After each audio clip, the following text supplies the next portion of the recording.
கடவுளின் நாமத்தினால் நம் அனைவருக்கும் கிருபையும் சமாதானமும் உண்டாவதாக. ஆமீன்.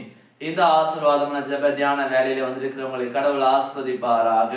கடவுளுக்கு கனி கொடுக்கிற வாழ்வை வாழ வேண்டும். இன்றைக்கு இந்த உபவாச நாட்கள்ல நாம் உபவாசமா இருக்கின்ற பொழுது கடவுள் நம்முடைய வாழ்வில் என்னவெல்லாம் செய்திருக்கிறார் என்பதை நாம சிந்தித்து பார்த்து கடவுளுக்கு ஏற்ற வாழ்வை நாம வாழ வேண்டிய காலங்கள் இந்த காலங்கள்.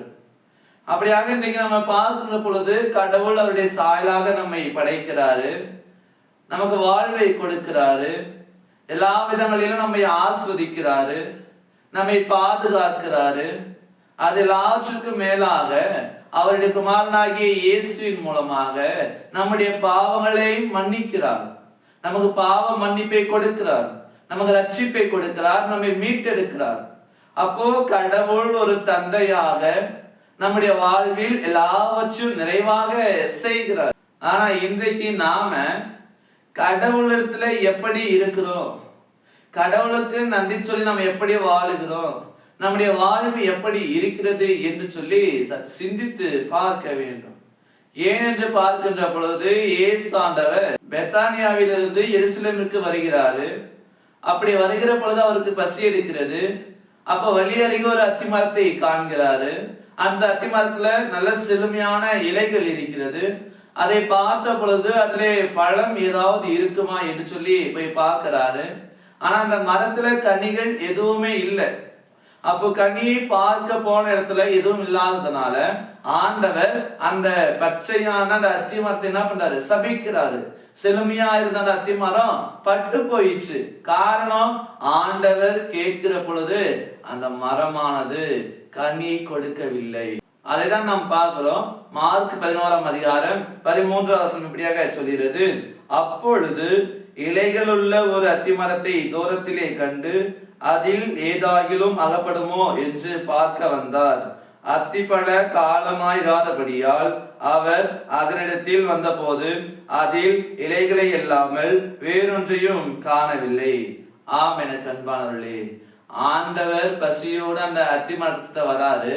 அந்த மரத்துல இலைகளை இல்லாமல் வேற ஒன்றுமே இல்லை.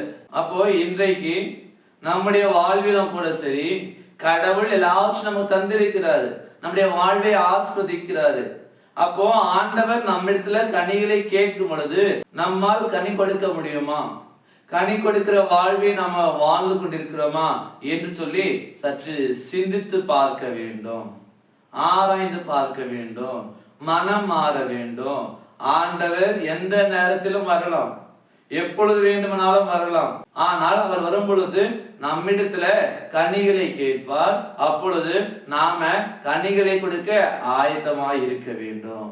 அப்படியானால் நாம் எல்லாரும் மனம் மாற வேண்டும், பாவ வழிகளை விட்டு விலக வேண்டும், கடவுளுக்கு எதிரான காரியங்களை செய்வதை விட்டுவிட வேண்டும். கடவுள் எதிர்பார்க்கிற, கடவுள் விரும்புகிற, கனி கொடுக்கிற நல்ல வாழ்வை நாம வாழ வேண்டும். அப்பொழுது கடவுள் நம்மை ஆசிரிப்பார். ஆமீன். எல்லாவற்றுக்கும் மேலான தெய்வீக சமாதானம் உங்கள் இருதயங்களையும் சிந்தனைகளையும் கிறிஸ்து இயேசுக்குள் காத்துக் கொள்வாராக. ஆமீன். யாவரும் கண்களை மூடி நாம் ஜெபிப்போம். சர்வ வல்லமையும் மிகுந்த இரக்கமுள்ள கடவுளே, இந்த ஆசீர்வாதமான சந்தோஷமான நாளுக்காக, இந்த வேலைக்காக நன்றி படைக்கிறோம். இந்த இணையதள வழியாக நாங்கள் உம்முடைய வார்த்தையை தியானிப்பதற்கு நீர் பாடின கிருபைகளுக்காக நன்றி படைக்கிறோம். அப்படியாக நீர் எப்பொழுது வருவீர், எப்படி வருவீர் என்று எங்களுக்கு தெரியாது. ஆனாலும் கூட நீர் வருகிற நாளிலே நீர் எங்களிடமாய் கேட்கிற பொழுது நாங்கள் கனி கொடுக்கக்கூடிய நல்ல ஜீவியத்தை ஜீவிப்பதற்கு நீதாமே எங்களை பலப்படுத்த வேண்டுமா நாங்கள் ஜெபிக்கிறோம். பாவ வழிகளை விட்டு விலகவும், உலகத்திற்கு ஏற்ற வாழ்வுகள் வாழாதபடிக்கு நீதாமைகளை பாதுகாத்துக் கொள்ளும். நீர் விரும்புகிற, எதிர்பார்க்கிற நல்லதொரு வாழ்வை, கனி கொடுக்கக்கூடிய ஒரு வாழ்வை வாழ்வதற்கு உங்களுடைய தூய ஆவியினாலே எங்களை நடத்திட வேண்டுமாய் நாங்கள் வேண்டி இருக்கிறோம். தொடர்ந்து நீதாமே எங்களை பாதுகாத்துக் கொள்ளும். எப்போதும் நீர் எங்களை நடத்தியருளும். நாங்கள் உம்முடைய பிள்ளைகளாக, சாட்சிகளாக அந்த உலகத்துல ஜீவிப்பதற்கு இறைவன் தாமே எங்களுக்கு அருள் பாவிக்க வேண்டுமாய் கூட நாங்கள் வேண்டி இருக்கிறோம். தொடர்ந்து நீரே எங்களோடு நிலைத்திருப்பீராக.